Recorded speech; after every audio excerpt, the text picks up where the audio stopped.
Ever wonder what your IT provider isn't telling you? Yeah, we're going there. Welcome to Why It Matters, the show where we expose the IT your business runs on and why it matters. So the other day we were talking and you mentioned something about AI and I was talking about how, AI makes mistakes and you explained it in a really good way. What was that? So I needed to come up with a way to explain to the layman what artificial intelligence is. There's a lot of talk in the world today about AI and what it is and what it isn't. And I think there's some confusion to the masses as to what it actually is, right? What I came up with is artificial intelligence is ultimately the smartest, dumbest child, right? It has access to a world of information, but it doesn't really understand all the information. It's how you ask your questions or prompts, and how you ultimately massage the responses it gives you to get what you want. Does that make sense? Well, it makes a lot more sense, yeah, when I think of it that way. I think of raising my kids or how many times I had to tell them things or when they'd have really smart ideas, but I had to frame it correctly. Yeah, I mean, it's a good example would be if I ask my son to go clean his room. If I say, hey, go clean your room, I'm going to come check on it in 30 minutes. And I walk up in his room and all of his clothes are thrown inside of his closet and there's a pile of trash in the corner and there's a bunch of stuffed animals and stuff just thrown on his bed. Yeah. Well, he cleaned his room, but that's not what I meant by cleaning his room. So you have to talk to artificial intelligence as if you're talking to a child. You have to give them exact instructions as to what your expectations are to get the result you're looking for. And playing off of that and relating that to business, I'm a business owner and I'm afraid of AI a little bit, right? There's so much out there. There's so much to digest. I'm trying to run my business. I'm trying to do my marketing and sales and all the things that normally go with a business, right? But then there's this AI thing and I'm a little bit afraid of it. I'm afraid maybe it will displace some of my employees or I don't know how to use it or that my employees are using it. What is it that you feel like executives feel when they hear the word AI in their business? Well, first and foremost, your employees are already using artificial intelligence, whether you know it or not, right? I think there's a lot of fear. There's a lot of uncertainty. There's a lot of not understanding where it really fits. What problems are you trying to solve with artificial intelligence? And well, there's like 5 or 10 or whatever different things to use, right? I mean, multiple platforms. That's intimidating. There's a lot out there, right? There's a lot available free to the public. There's a lot available that's private as well. Ultimately, at the end of the day, what business owners need to realize that the fear of your employees disclosing sensitive information, proprietary information, it's real. All of these public AIs, your ChatGPTs, your Groks, your Geminis, your Claude Anthropics, right? All the information that you're sending to them is helping them train their own AI models. If I'm a business and I know my people or I don't know my people maybe are inputting information into one of these AI engines, am I protected? Isn't it just one-to-one? How is my data open or am I covered? When you use public AI models, especially if you're using the free versions, right? Anything that you put in to those models, any prompts or questions you ask or any information, you're training that model. That's why they're free, right? It's like, why is social media free? Why are there so many free services? At the end of the day, you're the commodity. Your information is the commodity. Your business information is the commodity, right? So if you're putting sensitive information, proprietary information into these, you're ultimately exfiltrating your own information. Your employees are doing it. Exfiltrate, what does that mean? It means your sensitive information is going outside of your security boundaries of your organization. I got you. Right? So if I'm working on a document and I upload it into, say, ChatGPT and I say, here's a document for sales presentation or whatever I'm going to do, and I upload that, that's kind of like uploading my picture to Facebook. Correct. Okay. So I have released my control of that information or my ability to decide. The adage of once you put it on the internet, it stays on the internet forever. It's true. It's the same thing, right? There are other ways to get around it by different payment models that you may actually subscribe to with one of these AI solutions. But at the end of the day, it's still leaving your security boundaries, right? Don't get me wrong. I use other AI models for personal things, asking questions, right? Mhm. To me, artificial intelligence ultimately replaces the typical Google search that you used to do. You know what I mean? Because you get a quick response to a question that you asked that provides context to you immediately instead of having to click through multiple links and go through multiple pages or sub pages, right? But I don't use it for work, right? What I do use for work is Copilot. Copilot is a solution with Microsoft, and it adheres to your own security boundaries, right? The thing that concerns me the most, especially having given dozens and dozens of presentations and demos and webinars over the last year on artificial intelligence, is whenever I join a meeting, I always see third-party AI note takers joining.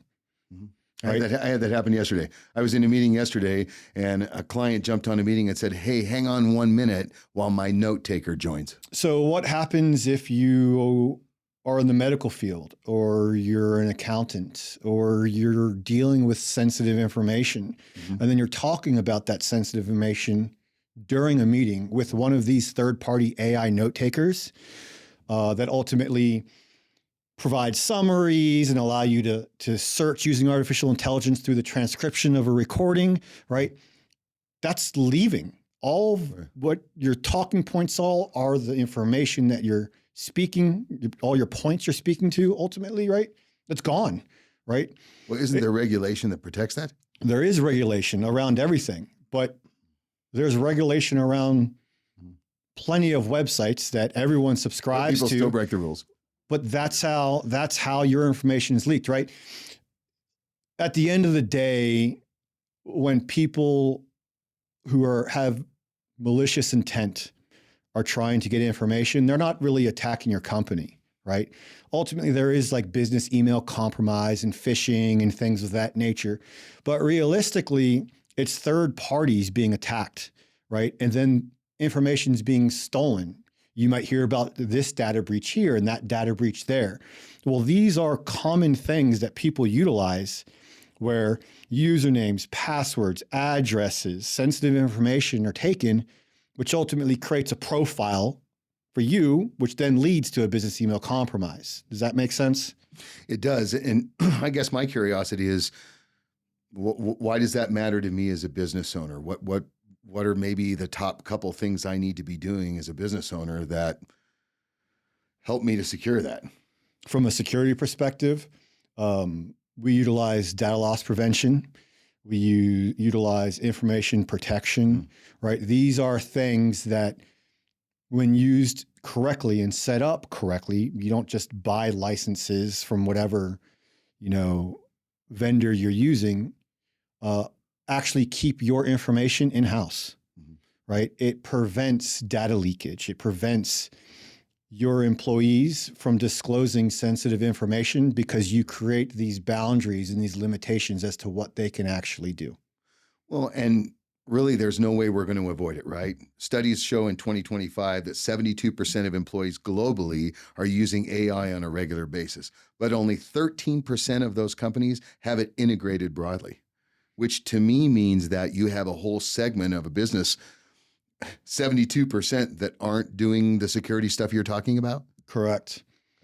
Or they're just ignorant to it happening, right? But to be quite honest, in this day and age, it should be expected from business owners and executives and managers, right? If I go to Google, right, and I type in some search, 9 times out of 10, it'll come back with Gemini's AI summary, right? And then I can click on a button and I can switch to AI mode and start asking it questions, right? Why wouldn't an employee who's trying to reduce their overhead and they're going to save time. they're trying to save time, right? Yeah. Why wouldn't they do that? Well, as a business owner, don't you tell your employee to save time? Isn't time money? It's 100% expected, but at the same time, there should be policies and guidelines around these things, right? Think about the term, how taboo the term cloud was in the early 2000s, 2010, right? Move everything to the cloud. It's the next best thing, and right? You had those that insisted they keep their servers. Everyone wanted to keep that, right? Yeah. Well, we're 100% moving everything to the cloud now, right? This is one of those instances where if you drag your feet, you're going to be caught with your pants down, right? The sooner you get ahead of it, the better it is off for you because your competitors are doing it right now. And when I think about how important updating a machine or an operating system is and how that can hurt and affect your business on a day-to-day and sometimes cause you outages of hours and hours, do you think at some point AI is going to be like that? Is it going to cost us by not taking advantage of what's there? I think it already is. Okay. I honestly think it already is. It's not going away, right? And the sooner businesses adopt it in a secure method, the better it will be for them. I read something this morning that said to the effect of, if you want to be an employee whose job is displaced by AI, chances are high that someone who does use AI will take your job. Yeah, I mean, there's this huge elephant in the room, right? A lot of hesitation with artificial intelligence, not necessarily at like the leadership level, but more at the employee level. Is it going to replace me, right? Lots of fear. I look at it from, I'll use the Toyota example, right? Toyota revolutionized the assembly line, right? Prior to Toyota's revolutionizing the assembly line, you had a car being assembled in a static position where multiple people would come in and they tinker here, screw this on there, do that kind of stuff. And then Toyota ultimately created the assembly line where a car moves down a line. You have people that have specific jobs, right? And then at the end of the line, you have a car, right? That's now been replaced with robotics, right? You still have the assembly line, but a lot of the intensive things being done, the welding, the dropping of engines, the mating of chassis to subframes and things of that nature, right? It's being done through automation and robotics, right? Look at Amazon, right? You recently, I can't recall the actual numbers, but Amazon has been replacing their warehouse employees, right, with robotics and automation. They just announced some of that in Boise here. I am not going to say that artificial intelligence isn't going to displace jobs, because if you walk into a McDonald's or any other fast food restaurant, it's apparent right in front of you, right? You can't get away from it. People need to understand that at least in business, right? Most businesses, right? Artificial intelligence is the extension of your employee, right? I look at it as having a personal chief of staff for every employee, right? It allows them to manage their day, right? It allows them to quickly retrieve information, right? It allows them to optimize their time that ultimately reduces their overhead, that allows them to do more, right? It allows employees to ultimately step out of whatever position they are and do something that's out of scope from them typically, that you may need someone else with different capabilities or skill sets to do. Right. Well, when you talk about job displacement, trend index, Microsoft Work Trend Index of 2025 says that 82% of leaders expect AI agents to be part of their strategy in the next 12 to 18 months. It's there. It's here now. We have AI. So like you said, if you're not planning now as a business, you're already behind the 8 ball. 100%, right? So I wouldn't go out right now and just implement artificial intelligence. That's the backwards method of doing things. That's cart before horse, right? But you should be strategizing amongst your leadership to kind of figure out where it fits, right? From an architecture perspective, I like to use the analogy of too much change too quickly, right? Ultimately, you get lots of pushback. You know, you don't create a sculpture. Is that the who moved my cheese? It's 100% who moved my cheese, right? You don't create a sculpture with a sledgehammer, right? You create it with a chisel and a small hammer, right? When I talk to businesses about how they can use artificial intelligence, it's actually the opposite. I tell them to think about what is the biggest hit that you could do right now that could save you and your employees time, reduce your own overhead, and increase your productivity. And then once you have that one thing, you run with it. And then over time, you build on that, right? To ultimately create your sculpture. Okay. So you set the ball up, let's hit it out of the court. Give me a couple of things that a business can do to take advantage of AI today without having to, we don't want people putting the cart before the horse, right? We want to build it correctly. Is there a way that a business can get involved today with AI and make it usable? Because these full versions, people use a lot of the free versions, right? But a full version costs money, right? Correct. Right? Is it a monthly fee, a yearly fee, or is it different? It depends on what you're signing up for, right? Okay. All of the big named models that are in the news and everyone knows about, right? You're still sending your information somewhere else, right? Even if you were to integrate some of these models into like Microsoft 365 or Azure, you're still sending all your information somewhere else. It's not staying resident, right? Does that make sense? It does. And so I always look at this from a business side, from a financial perspective, but that costs me money, right? I have to pay for AI. I pay for instance, for employees, I might pay for Microsoft licensing because everybody needs Word and Excel and Outlook and all that stuff. So I have to pay that licensing. And maybe my employee costs are, say, $150 a month, and you're going to add AI to it, which is, I don't know, $25 a month, 25, 30. I look at it from two perspectives. How do I collect that money back? I'll give you two use cases. Use case one from a business management perspective is assisting with business intelligence, right? We've built in-house AI models that ultimately integrate with all of our third-party tools and aggregate all that information into a single source, right? So I could have phone transcriptions, ticketing information, alerting, all in one source, and I can use artificial intelligence to contextualize it from all sources and give me an overview of what I'm looking at instead of trying to put a puzzle piece together, right? From a finance perspective, right, it can help you forecast based upon past precedents, right? There's an example I like to use about a bike store, right, or a bike rental shop, right? Bike rental shop incorporates artificial intelligence. Well, how do they do that, right? They can take past precedents and historical information. How many rentals occurred during holidays, the weather, the time of the year, that type of thing, right? And using that to build a model, they would be able to forecast throughout the year based upon busy seasons, what the forecast is going to be on how many bicycles they need to prepare for renting. And it's data they probably already have. It's 100% data they already have. They just got to be able to put it into the system and correlate that data into something that's valuable. So let me take a step back with artificial intelligence, right? All of these public models, the only reason they can give you the responses they do is because they have access to the information, right? Not future information, but past information, things that reside on the internet, right?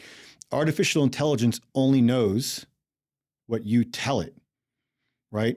It doesn't know anything else. It's not going to form a thought on its own. It's going to use precedents from historical information that you provide to it to give you a result that you're looking for. It's learning. It's learning based upon your own information. Okay.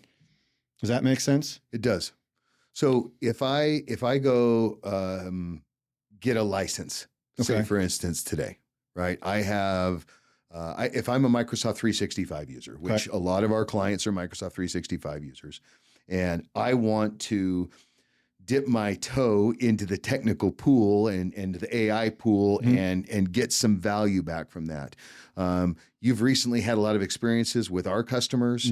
I don't know how many of our customers in the last month, say, have signed up for AI, but for Copilot specifically in that AI, but it's a dramatic amount. What was it that you told those customers that you felt like was the biggest impact or they received from your message that made them want to implement that? Well, let me treat you as a customer real quick. It's $30 a month per user. Okay. Right off the bat. That's a lot. I don't want to pay that. Oh, you don't want to pay that? How much time do you spend in your email every morning?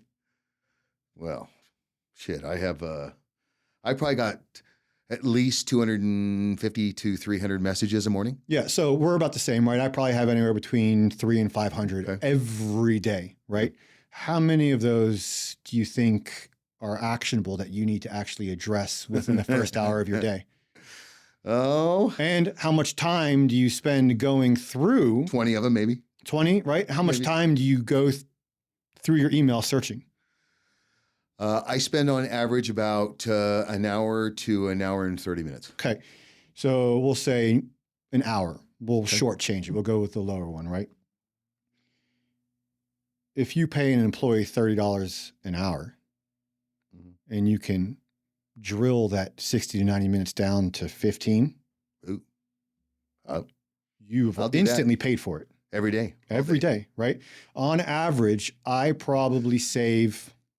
Okay, so you just referenced Outlook and email and that kind of stuff. Can you give me a little insight? I mean, I love the idea of saving the time. Obviously, that's kind of a no-brainer, I think. But what is it in it that can do that for me? So when you purchase a Microsoft 365 Copilot license, it natively integrates into all of your Office applications. If you were to utilize any other artificial intelligence models, they don't, right? There's no direct integration with Microsoft applications. At a 1,000-foot view. So that seems like a big... It's a big deal. That's a big one. At a 1,000-foot view, putting the nerd hat on, right? Copilot utilizes Microsoft Graph, which is an API, right? And it has direct access to all the information that you are authorized to access, if that makes sense. So if I'm a finance department and you're not a finance department and you ask Copilot questions about finance, it's going to tell you to pound sand. Oh, it knows, right? It knows what access that you have based upon permissions that are set up inside of your Microsoft environment. Okay, so let me see if I can relate this. Is it similar to me having access to files on a file server? Absolutely. Like I used to have an F drive, right? Which is all my data was on my F drive. And is it similar to that? It's 100% similar, right? So it's all role-based access control. If you have access based upon your role, you have a key to the door, right? If you do not have access, no data, right? To go back and actually answer your question from how to use it in email perspective, right? Utilizing Copilot in Outlook, I open it up every morning and I ask it to catch me up. Catch me up on the last 24 hours, right? And it'll go through my own email and pull out email. Is this in Outlook that you do? This is in the Outlook application itself. The ribbon at the top. The ribbon at the top. Copilot. There's a Copilot icon at the very top right. Copilot will come back with any actionable emails. It'll come back with any pending tasks, any meetings I have for the day, any messages for inside of Teams or channel notifications that have been addressed to me. So right off the bat, within the first 15 minutes of my day, I have a complete outlook of what I need to do to get over that hump to go do other things I need to accomplish. So does this make sense if I said for $30 a month, I got each one of my employees a personal assistant? Personal assistant. Okay. Let me give you another proof of the instant ROI. Especially if you're in the cloud area, right? The majority of our clients, and in fact, the majority of businesses should be utilizing SharePoint as a document library for their files, right? The days of file servers are pretty much gone unless you're working in like very large video or CAD files where it just doesn't make sense to move them off premise. So when I need to access data, that's like accessing it like old school, like I used to do on my file server. I used to have an F drive. I would access data there. That's SharePoint now. Okay. Right. You can actually create links directly like you would access through your Windows Explorer for an F drive to SharePoint sites that have all of your documentation in it. And SharePoint is the cloud. It's hosted services from Microsoft. Correct. So back to my example, right?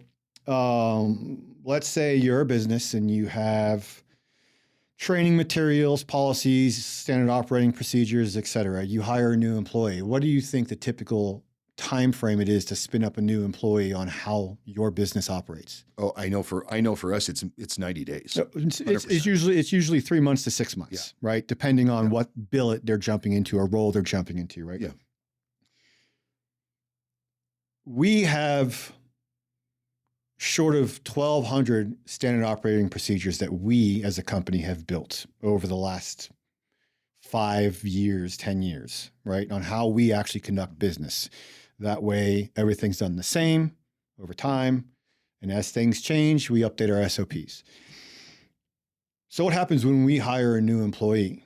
How do they know where to go look for things? I mean, that's a lot of information to scrape through, right? That's an enormous amount. Tremendous amount of information. Well, imagine if you could just ask Copilot where something exists. And it goes out and finds it for you if you have access to that information. A file, a SharePoint page, which is just like a web page built in SharePoint with information, right? What if I wanted to ask it, how do I configure multi-factor authentication in Microsoft? I would need to know where to go find that information. Or utilizing Copilot, I could just ask it the question. And if it has access to it because of my access, it's going to give me the answers. And then on top of that, it's going to give me the references it utilized to give me that information, right? So let's talk about that real quick, right?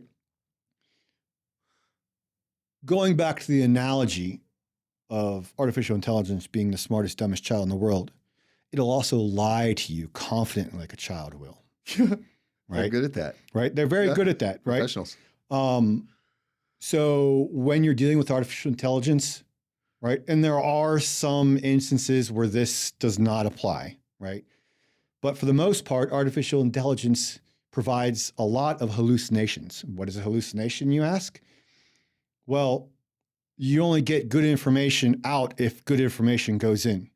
There's a lot of bad information out there, right? So it sounds like old school IT guy stuff. We used to call it GIGO, garbage in, garbage out, 100%, right? So while you may get a result, even if it's a result that you think is correct and you're looking for, you should always verify it, right? It doesn't mean go through paragraphs and pages of information, but you should at least check the reference material to make sure that the reference material is what you deem a source of truth. Does that make sense? Yes. And from what you just said, I can create inside of Microsoft 365, inside of SharePoint, I can create my own company's source of truth. Correct. I can have my own company's data. That can be my source of truth. So whether I have an employee that's in the accounting department and they need to type in, how do I process payroll, which they would have rights to, they could query that information back. But I could also have somebody in the shipping department that says, how do I create a FedEx label? Or something like that. What size of product goes in what box, that kind of thing. If that information is available in my bubble of information, then I can pull it back. Correct. Using AI. You can go even a step further, right? Let's say with my example I provided with all of our processes and SOPs, right? Maybe there's some out-of-date information that hasn't been cleaned up, right? Purchasing a Microsoft 365 Copilot license, it gives each end user who's licensed the ability to create their own custom agent, right? It cannot be shared with anyone else. This is a personal agent. And when they create a personal agent, they can specify specific knowledge sources, right? So if you have a specific up-to-date, no shit this is it, you can create an agent and it will only access that information and ignore everything else. That reduces the hallucinations because now you're dealing with information. You're ultimately putting horse blinders on it, and it's only focusing on that specifically and nothing else. Gotcha. So I can get focused. 100%. Okay. Let me see if I can recap because we probably talked about a lot of stuff, which we could probably go on for days and days and days with regards to that and go down a very deep technical hole. What I wanted to make sure that I understand clearly is just the very surface, the way that I can justify, you mentioned ROI before, which was how do I do that in my business? Today, I can buy a Copilot license, assuming I'm on 365, I can buy a Copilot license. And even if I don't have all my data stored in the cloud or up in SharePoint, even if I don't have my data there, I can still take advantage of this Copilot license at $30 a month or whatever it is. I can still take advantage of that right now today simply by just using it inside of Outlook, for instance, to do my email. I can save time there. I can save time drafting Word documents. One of the things that, I found in our business that made a really deep impact immediately was the type of language that was used by our engineers, right? Oh, yeah. Engineers are not really known to be the best writers in the world or the smoothest communicators, right? They communicate on their level. Well, with Copilot and the ability to draft emails, our customer service scores literally went up by 9% when we implemented Copilot, right? And we got that because people were writing differently. And we require our engineers now, when they draft an email, they go to an email, you open up Outlook and you see Copilot inside your Outlook, and you can do an Alt-I, or you can start typing and click on Copilot. And what's really great is that you can take technical ease, right? The technical speak, and you can just kind of vomit that right inside of there, right? It doesn't even need to be in any kind of sentence structure and you can even spell wrong and hit generate, and Copilot will then generate that email. They can proofread it, edit it, and send it to a customer. The emails that are generated by Copilot, the verbiage that is used by Copilot does something that humans have a really hard time with. And that is adjusting the tone of their emails and how they communicate to customers. So overall, our customer experience went up and customer satisfaction went up because they understood what these engineers were saying. And the engineers didn't talk down to them, right? I think that users always have a problem with, it's like the Saturday Night Live skit with the copier guy. There's always the IT guy, and he's always kind of telling you how dumb you are and you don't know how to use the equipment and you're a user, right? Copilot kind of levels the field there. At least that's been my experience. Yeah. Since you went down the road, let me take it a step further, right? How many times have you gotten an email in Outlook that is scroll, and then you start at the very bottom and it takes you half an hour to go all the way up the top, and somewhere in the middle you lose track of what the context was, right? And then you go back down, you try to put the puzzle piece together. Well, in every email, you have a summarize this email at the very top, right? So I need to start using that. To go in on the same line with what you're saying, if you're responding to an email and you don't want to go through the wheel of death of scrolling, right? You can summarize it, and it will intelligently contextualize all of your emails back and forth, all the replies, what the final outcomes are, what the action items are. And furthermore, the more you utilize Copilot and Outlook, the more it's going to learn how you as an individual speak, right? So what may sound very AI-ish up front when you start prompting Outlook to create emails for you, right? At the end of the day, it's eventually going to sound exactly like you. Yeah, I feel like it's started to pick up my tone a little bit, which is much better. I also know something I really love is that, like you said, it contextualizes everything. It summarizes everything.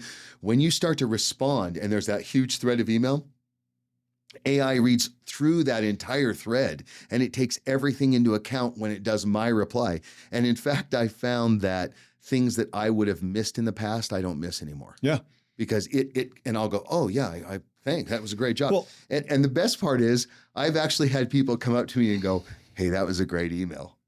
And I'm like, yes, it was. It was fantastic. it just goes back onto the ROI just with email, right? You can catch yourself up on priority things that you need to deal with on a day-to-day basis, right? Once you find those emails you need to take action on, you summarize the emails, right? You have a quick summarization of what the context is, and then you can quickly respond to the email using an AI prompt. And then if you're not satisfied with it, you can tell it how you want it to talk, right? So take that hour, 90 minutes, 2 hours that you spend going through email, right? Yeah. And I think, I don't know what the actual statistics off the top of my head. I can tell you how much time it saves me every month just from email. I probably save anywhere between 12 and 15 hours a month. For sure. And that's probably very conservative, right? Let me give you another example, right? Let me give you another example, and we'll step outside of Outlook, and we'll step outside of being able to find resources, files, whatever, using Copilot, right? The Microsoft Teams platform, especially Teams meeting, is way more prevalent in industry, right? It started off pretty slow about 4 or 5 years ago, especially around COVID time. It was very WebEx and Zoom centric in the business world, right? Well, Teams has caught up and is at the same level as the other meeting providers now, right? You're busy, right? We're business owners. We deal with a lot on a day-to-day. Sometimes we have overlapping meetings, or we can't make a meeting, or we show up late to meetings, right? Well, Copilot's also built into Microsoft Teams, right? I am frequently, thanks to our sales team and our client success managers, scheduled meetings that overlap. So I may be showing up 5, 10, 15 minutes late to a meeting, right? To where in the past, I would just be sitting there staring in a camera, listening, completely lost as to what was going on because I missed the first 15 minutes, right? Gotcha. Well, if you're licensed with Copilot 365, the moment you join a meeting late, it's going to give you a quick summary of what's been discussed already. I noticed that yesterday. Yeah, you noticed that? I jumped into a meeting late yesterday. I said, do you want me to give you a summarization of what's already happened in the meeting? Yeah. So instead of being lost, you're instantly caught up on what's been discussed already. You can interject and add your 2 cents based upon what's already been spoken about, right? Or you can just jump into the conversation as if you've been there the entire time. So that's one part, right? The other part is what happens if you've missed the meeting in its entirety, right? Well, Copilot 365 also has something called Microsoft Teams Recap. Recap is an overview of what transpired in the meeting in its entirety. It utilizes the entire transcription of the meeting with all the participants and allows you to quickly ask Copilot as to what occurred in the meeting, what action items, who owns certain things, what transpired, right? So these 3 examples alone, right? Anyone in a leadership position should be utilizing Copilot. Well, our organization has implemented a rule that every single meeting now has to be recorded. Every meeting's recorded. Right. And we do that so that we can have that data bubble that we talked about. Well, I mean, think about all of the meetings that we have this afternoon, right? We have 3 hours worth of leadership meetings with our different business unit leaders this afternoon, right?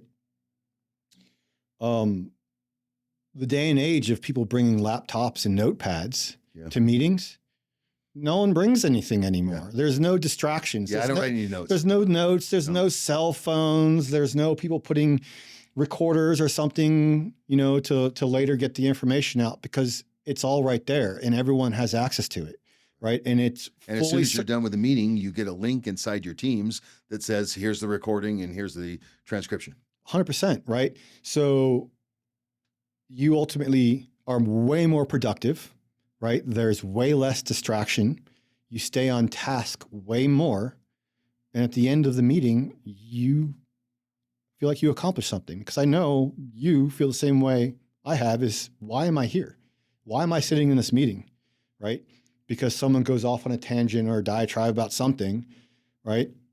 And the next thing you know, phones come out, people are searching social media because they're not a part of the conversation. Well, and quite honestly, action items are missed. 100% action items are missed. Unless you've got a scribe sitting there, which a lot of us in small and medium-sized businesses do not have a scribe in every single one of our meetings. If they're not there, you miss things. That's just the way it's always been. Now you don't miss things because you can say, summarize this meeting and give me the list of assigned tasks and takeaways per individual. Correct. And it will literally put that together for you, and it will email it to them. Or message them or whatever. Does this answer your return on investment question?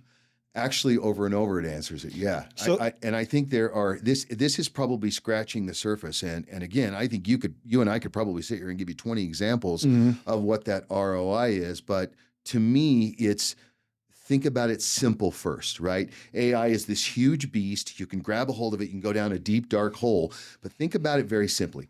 How are these initial things going to help my business? How are they going to affect me? If I spend this $30 a month, do I get an instant ROI? Because every time people think of IT, it's a cost center, right? It's not, this is not a cost center thing. This helps you generate revenue. It saves time, helps you generate revenue by saving time.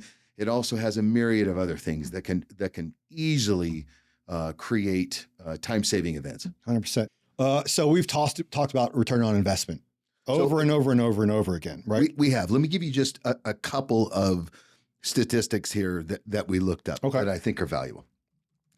Average knowledge worker saves 10 to 14 hours per month using Microsoft Copilot in 2025. 10 to 14 hours. Easily pays for the $30 subscription. Sales teams use Copilot to close deals 28% faster on average. It's crazy. 28% faster. Yeah. If your salespeople are handling your customers, it just keeps hitting me that AI is not just a one thing. It stretches all the way across the business, because if it's stretching all the way from that first time appointment or initial contact with a customer all the way through to customer service, that's what you're seeing. End to end, all the way. Cradle to grave. Cradle to grave, right? Yeah. It stretches from the client, the product, everything all the way on. And last one, more than 90% of Fortune 500 companies already use Microsoft 365 Copilot. There is a key in the world to business. If you're a small business and you're seeing other businesses that are large around you and they're migrating to this product, there's a hint to you as a small or medium-sized business. Don't hesitate. Being last to this game is not the way you're going to win AI. Remember when the internet first came out? I know it's going to date me. I know that was a long time ago. When the internet first started, I remember having managers that told us, you're not allowed to get on the internet. Now, I worked at a company that developed modems. So I tested modems all day long when the internet was coming out. And that was the way to get on the internet, right? You heard the everybody got on the internet that way. So I was on there all day long, but we were told we weren't supposed to use it for anything because we had bulletin board BBS stuff back then, right? And then AOL later, which was kind of sad and funny at the same time. But we were told not to use that because there was fear of it. And I think there's fear of AI now. I think there's fear of AI, and it's fear of the unknown. So hopefully what you've done today is take away a little bit of that fear, help businesses understand it's not something they should be afraid of, but embrace. Let me take that and run with it a little bit more, right? We've talked a lot about return on investment, how businesses should utilize it, different examples, reducing overhead, et cetera. But at the very beginning, we talked about how artificial intelligence isn't secure, right? So let's go back to that, right? What differentiates Microsoft 365 Copilot from everything else? It's yours, right? When you own a Microsoft 365 tenant, as it's called, which is ultimately your Microsoft organization, right? You have what's called a security boundary around your tenant. Now, if you just buy licensing and do nothing, this is moot. It's a moot point, right? It has to be configured. It has to be configured, right? We configure all of our clients and ourselves based upon the CIS benchmarks, right? And when you do that, right, you're actually protecting everything within your environment, including your artificial intelligence. right? When you put information into Microsoft 365 Copilot, you're not training any LLM that you don't own, right? None of that information is going anywhere else, right? If you look, other Microsoft users don't. other Microsoft users don't use it, right? People in your own organization don't see it. Granted, there are controls on the back end for Microsoft 365 Copilot, right? Your administrators can see usage, they can see what's been done, what's been said, right? But not at the actual individual user level, right? That's more of a security compliance standpoint, right? So using Microsoft 365 Copilot, your information stays your information, right? That's the big differentiator between else, right? To where you're not sending information out into the ether, where you don't really know where it is. Going back to the whole cloud thing, right? What is the cloud? The cloud is just someone else's servers somewhere, right? Living in some data center that you're utilizing cloud services through, right? It's not some mysterious cloud floating in the atmosphere. It's someone else's equipment. The difference is the information that you and your employees put into Microsoft Copilot, the responses it gives to you, they're yours and they stay yours. They're no one else's. Okay. So just so that I understand this, I need to make sure that I have the licensed version for this protection to be valid, right? Correct. Because there's a free version of Copilot. So let's talk about that real quick, right? So Microsoft actually gives users a free version of Copilot, right? There's two varieties when you're dealing with asking Copilot questions, right? You're not going to get any native Microsoft Office integration with the free version of Copilot, but you do get access to Copilot through the Microsoft Edge browser. You get it through a standalone application for Microsoft 365 Copilot. Users could go to portal.office.com or portal.microsoft.com, log in, and they're presented with Copilot, right? The difference is it's only searching the web, right? It's not looking at anything internal within your organization, right? The caveat being is if you're not signed in with your Microsoft account, you're not secure. And Microsoft provides native security, going back to the security boundary, right? As long as you are signed in using your business profile, whether it's signed into Microsoft Edge, it's signed into the Microsoft 365 Copilot application, or obviously you have to sign into the Microsoft portal to access it, right? There will be a green shield in the top right corner of Copilot. And if you actually highlight that green shield, it tells you that your information is protected. Does that make sense? Yeah, absolutely.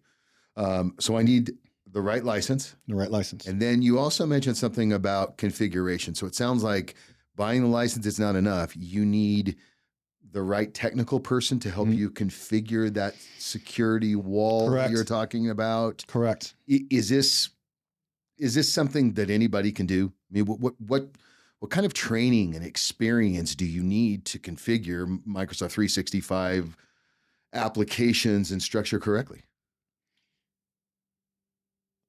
Well, let me say this, right? Out of the 1,200 plus processes and procedures that we have in place for our engineers, roughly 800 of them encompass Microsoft, right? There are 7 or 8 different portals, from security to Microsoft Entra to Purview compliance to Teams admin to SharePoint, et cetera. The list goes on, right? Right. And every one of these locations, thousands upon thousands of different settings. If you know where to go, and when you turn something on, you know what the potential aftermath you could create. Sure, you could do it yourself, right? But at the end of the day, you really need someone. You can bring your business down. You could 100% bring, and we've seen it. We've seen it before. Yeah. We have received phone calls, right, to where we have people that aren't contracted clients with us, and we have never heard of them before, calling in, throwing up the red flag, saying, "Help me, my business is down," right? And then we go find a conditional access policy has been created, or someone configured something in the security center in their 365 tenant. In their 365 tenant, right? In one of the actual admin centers or the admin portals, right? It's very easy to blow things up, right? Fortunately for us, I mean, Well, and we see this a lot. I mean, we literally had an example yesterday. We had a new customer call us here in Boise correct. and was very frustrated with their current provider. And when we got on the phone with them, you actually walked this customer through looking at their Microsoft tenant, Correct. right? And the first place you took them was their Security center. security center. Correct. And you looked in their security center. It was interesting because this customer was complaining about their email filtering not working. Oh yeah, he led off with, "I'm not satisfied with Defender for Office 365." I asked what version. He said Plan 1. I instantly asked him, "Well, we use that everywhere. We have 12,000 end users covered with Defender for Office 365, and we get no complaints, right? Right. The biggest complaint we have on occasion is, how do I access my quarantine? Right? That's really it, right? So I took him to the security center. The great thing for anyone that has administrative access to their own Microsoft tenant, especially if you're doing in-house IT or you're using a provider contracting to do your IT services, go to your security center. It's security.microsoft.com, right? Look at your identity exposure. And under identity exposure, you'll see something called your secure score, right? On average, our clients are anywhere between 85 and 95%, right? We personally float about 97. You take it to 100 and people are going to cry. I would hope so with over 800 SOPs. That'd be right. But this client was 41%, something like that. Something like that. 40s, yeah. which is kind of typical, right? It's typical of clients that we take over from other managed service providers. It's typical from clients that have been trying to do their own in-house IT. I see anything from 25 to 50, which is average-ish, right? But that means you're missing a lot, right? So I took him directly to where you configure Defender for Office 365 policies. And while they were licensed for them, they weren't even turned on. I noticed when you took him to that screen, there was the slider that was on off, and his slider was off. It was not even enabled. So that's why he wasn't getting the proper email filtering, or at least a good part of it. Well, we run into it all the time, right? Let me give you and the listeners some secret sauce, right? Managed service providers make money off the licenses that they sell you for Microsoft. Microsoft gives them a percentage of the kickback. It's not a lot. It's nominal per license, but it's still money, right? So me, as an MSP, if I was unethical, I would try to sell you the highest tier licensing possible. The highest tier licensing, I'm not a sales guy. I don't remember what it is, but probably $57-ish, maybe $60 per user per month. E5? E5, Microsoft 365 E5 licensing, right? All the bells and whistles you could possibly want. But they don't sell them that. MSPs don't sell them that. They sell them. Well, we've run across MSPs that do. Oh, okay. But we've also run across those Microsoft tenants where nothing's turned on. Well, nothing's turned on. They just throw the highest tier license on it and you're like, you're good. Or they've sold them business basic or business standard and then still not even implemented the security that goes with it. Yeah, I mean, by default, we go directly to business premium. Yeah. Right? Business premium is a great license. Makes sense. It's about $22 $22 a month, right? You can add on additional security to it if you really want to, which takes you more to the E5 level for like additional $8. So I did business premium and I did Copilot. I'm looking at 52? 52. Something around there. Yeah, 52 per month. Per user. Right. Okay. Business premium gets you all the bells and whistles that you need, right? It gives you all the security policies. It gives you conditional access-based MFA. It gives you mobile device management for your users' personal devices, their cell phones and iPads. It allows you to enroll them in mobile device management so you can remote wipe things in case of theft and stuff like that. It gives you 30 days of unified audit logging so you can actually see what's happened within your environment for the 30 days, vice the 7 days with the free tier that comes with like business basic and business standard, things like that, right? But it's a tale as old as time, right? I can't tell you how many times we've gone to do some due diligence on a potential client. And we go and just quickly do a once over of their tenant and they're licensed, but nothing's configured, right? So a lot of their complaints that they have. I really believe that there's the majority of IT people out there don't have any clue. They don't. IT people have a tendency to, a lot of them, there is a small percentage that love to take tests, a very small percentage of IT people. And part of the IT world is constant learning and constant evolution and constant change. That's just part of this job. It's part of business too. Right. And I think that too many IT people lay back on I will just learn this as I go. And what they're doing is they're learning on the client's dime and time. Right? A customer calls, they start hacking away at things and trying things, and every single IT technician goes out to Google and starts answering questions, hoping that they can fix a customer's problem. It's the wrong way to address it, right? Yeah. It's the wrong way, right? And you've felt the pain that I've put our company through, right? Because everything that we do for our clients, we do in-house first, and we do it for a minimum of 6 months before we do anything for our clients, right? Because we want to feel what the pain is, right? And we want to get it to that even balance to where there's security, but you're not reducing productivity.